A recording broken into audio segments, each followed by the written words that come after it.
An existing easement can be extinguished. Well, once extinguished, the easement no longer affects the burdened property as an encumbrance on its title. Methods used to extinguish an easement include release of the easement by a deed from the owner of the property holding the appurtenant right to the easement, merger by the acquisition of fee title to both the benefiting and burdened properties by the same owner, destruction of the burdened property which permanently prevents any further use of the easement, forfeiture due to the easement holder's abuse of their easement rights, prescription due to the burdened property owner's continuing interference with the easement, and abandonment by the conduct of the easement holder showing that they do not intend to use their easement rights. There's a lot to unpack here, so let's take a moment to look at some of these activities more closely. An owner of property benefiting from the use of an easement may voluntarily terminate it by releasing the easement to the owner of the burdened property. The release can be accomplished by the use of a quitclaim or grant deed in favor of the owner of the burdened servient property, signed by the owner of the property holding the appurtenant right to use the easement. A merger of legal interests comprising the servient and dominant tenement rights in two properties due to common ownership extinguishes an easement.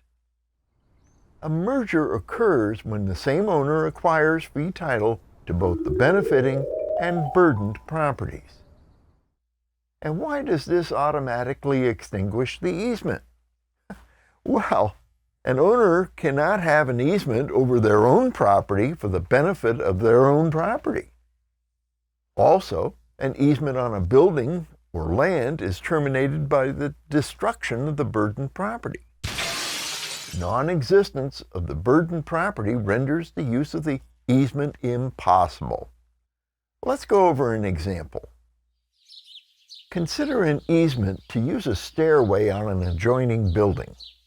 The adjoining building burns down and is completely destroyed.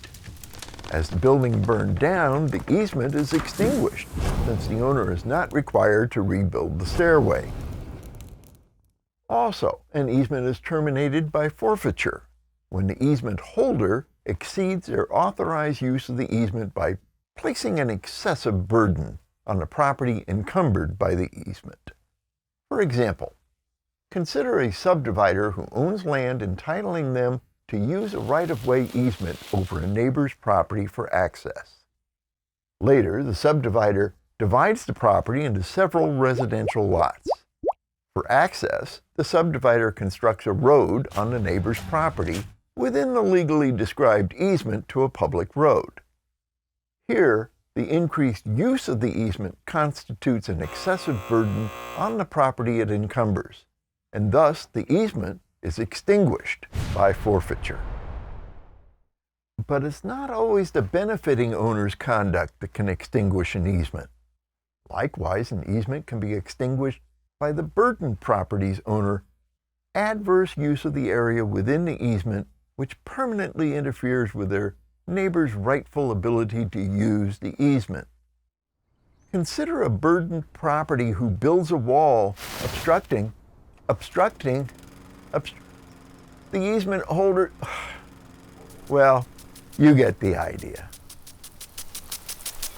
Similar to creating an easement by prescription, an easement is also extinguished by prescription when the burdened property owner continually interferes with the use of the easement for a period of 5 years or greater. Finally, an easement can also be terminated through abandonment by the easement holder. To establish termination by abandonment, the easement holder's actions need to demonstrate a clear intent to permanently abandon all future use of the easement, never to use it again.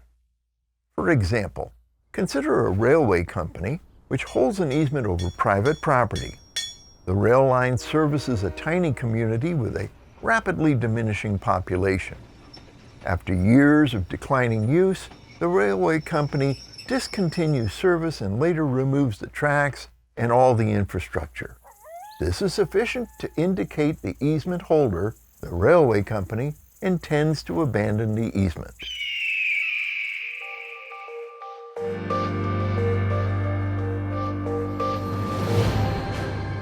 In a world of generic CE, it's finally time to start enjoying your real estate education.